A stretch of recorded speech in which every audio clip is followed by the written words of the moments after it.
Bonjour et bienvenue pour une nouvelle vidéo Écoport.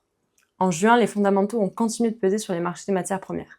La dégradation des conditions de culture en Europe, sous l'effet de la canicule de fin de mois, a pour l'instant eu un impact relativement limité sur les prix.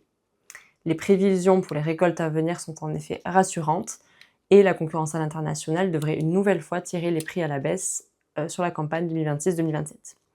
Du côté des céréales, le blé a reculé sur le marché européen pour s'établir à 203,4 eurotonnes, soit une baisse de 2,1% sur un mois.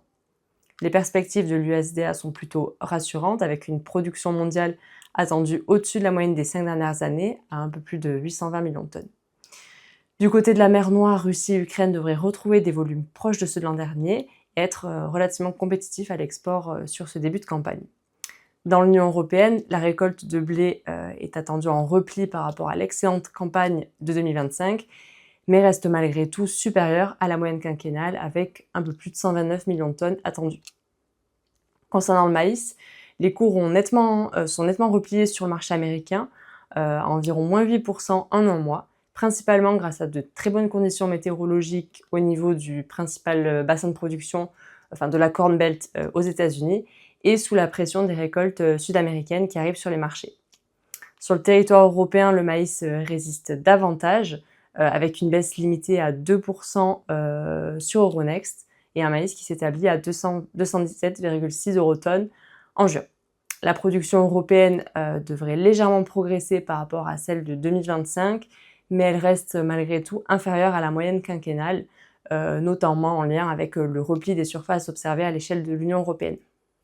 Les rendements pourraient également être affectés si le déficit hydrique qu'on observe chez certains gros producteurs de l'Union européenne venait à se poursuivre, notamment pendant la période de la floraison.